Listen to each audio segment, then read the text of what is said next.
Hello friends, இன்றைக்கி நம்ம veg சைவ ஈரல் எப்படி செய்யலாங்கிறத பார்க்கலாமா. ரொம்ப டேஸ்டியாக இருக்கும். அதை செய்கிறதுக்கு ஃபஸ்ட்டு ஒரு அரைக்கட்டு கீரையை நல்லா கழுவி க்ளீன் பண்ணி எடுத்துக்கோங்க. அதை அப்படியே நம்ம மிக்ஸி ஜாரில் சேர்த்துடலாம். மிக்ஸி ஜாரில் சேர்த்து அது கூட காரத்துக்கு தகுந்த போல் ஒரு 3 பச்சை மிளகாய் சேர்த்து நல்லா ஃபைன் பேஸ்ட்டாக அரைச்சி எடுத்துக்கலாம். கொஞ்சமாக தண்ணி விட்டு அரைச்சிக்கோங்க. அரைச்சதை இது போல் வேறு ஒரு பாத்திரத்துக்கு மாற்றிக்கலாம். அது கூட காரத்துக்கு தகுந்த போல் மிளகாய்த்தூள் சேர்த்துக்கோங்க. கொஞ்சமாக மிளகாய்த்தூள், ஒரு அரை டீஸ்பூன் அளவு கரம் மசாலா, அது கூட தேவையான அளவு உப்பு, கொஞ்சமாக ஒரு பிஞ்ச் அளவுக்கு சோடாப்பு சேர்த்துக்கிறேன். இது கூடவே ஒரு 2 கரண்டி அளவுக்கு கடலை மாவு சேர்த்துக்கிறேன். கடலை மாவை சேர்த்து நல்லா மிக்ஸ் பண்ணி விடுங்க. இதில் கொஞ்சம் கொஞ்சமாக தண்ணி விட்டு நல்லா தோசை மாவு பதத்துக்கு கரைச்சி எடுத்துக்கோங்க. அதை ஒரு தட்டில் எண்ணெய் தடவி அந்த மாவை அப்படியே சேர்த்துட்டு இட்லி பானையில் வச்சு வேக வச்சுக்கலாம். ஒரு 5லேருந்து ஒரு 7 நிமிஷம் வரைக்கும் நல்லா வேக வச்சு எடுத்திங்கன்னா நமக்கு சைவ ஈரல் சூப்பராக ரெடி ஆயிரும். அதை இது போல் ஆறுனதுக்கப்புறம் இது போல் கட் பண்ணி எடுத்துக்கோங்க. அவ்வளோதான், நமக்கு சைவ ஈரல் ரெடி ஆயிடுச்சு. அதை எப்படி ஃப்ரை பண்ணலாங்கிறத பார்த்துடலாம். ஒரு கடாயில் எண்ணெய் விட்டுட்டு கொஞ்சமாக ஜீரகம் சேர்த்துக்கோங்க.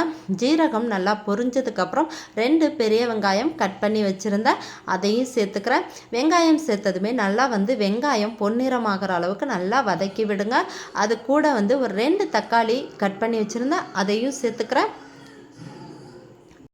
வெங்காயம் தக்காளி நல்லா வதங்கினதுக்கப்புறம் ஒரு டேபிள் ஸ்பூன் அளவு இஞ்சி பூண்டு சேர்த்து அதையும் நல்லா வதக்கி விட்டுட்டு அது கூட ஒரு 1/4 டீஸ்பூன் அளவு மஞ்சத்தூள், அதுக்கப்புறம் ஒரு அரை டீஸ்பூன் அளவு கரம் மசாலா, அரை டேபிள் ஸ்பூன் மிளகாய்த்தூள், அரை டேபிள் ஸ்பூன் மல்லித்தூள் சேர்த்து நல்லா எண்ணெயிலே பச்சை வாசம் போகிற அளவுக்கு நல்லா வதக்கி விட்டுறலாம்.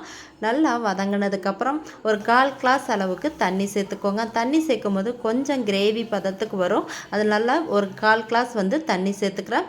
தண்ணி சேர்த்து நல்லா மிக்ஸ் பண்ணி விட்டுட்டு எண்ணெய் பிரிஞ்சு வர அளவுக்கு அது நல்லா கொதிக்கட்டும்.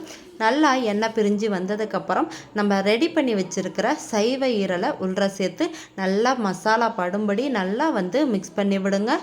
இந்த அளவுக்கு நல்லா மிக்ஸ் பண்ணி விட்டுட்டு லாஸ்ட்டாக காரத்துக்கு கொஞ்சமாக பெப்பர் சேர்த்துக்கோங்க. பெப்பர் தூள் சேர்த்துட்டு அதை நல்லா மிக்ஸ் பண்ணி விடுங்க. கொஞ்சம் கருவேப்பிலை, லாஸ்ட்டாக வாசத்துக்கு கொஞ்சமாக மல்லித்தலை சேர்த்து நல்லா மிக்ஸ் பண்ணி விடுங்க. அவ்வளோதான், கமகமன் வாசத்தோட சூப்பரான சைவ ஈரல் வீட்டில் ரெடி பண்ணியாச்சுங்க. இந்த புரட்டாசி மாதத்தில் நீங்கள் நான்வெஜ்ஜை மிஸ் பண்ணுறீங்கன்னா இந்த சைவ ஈரல் வறுவலை உங்கள் வீட்டில் ட்ரை பண்ணி பாருங்கள். ட்ரை பண்ணி பார்த்துட்டு எப்படி வந்துச்சுங்கிறத எங்களுக்கு கமெண்ட் பண்ணுங்கள். இப்போ தான் நீங்கள் நம்மளோட சேனலை புதுசாக பார்க்குறீங்கன்னா வீடியோவை லைக் பண்ணுங்கள், மறக்காமல் சேனலை சப்ஸ்கிரைப் பண்ணுங்கள். உங்கள் ஃப்ரெண்ட்ஸ் அண்ட் ஃபேமிலி கூடயும் ஷேர் பண்ணிக்கோங்க. தேங்க்யூ ஃபார் வாட்சிங்.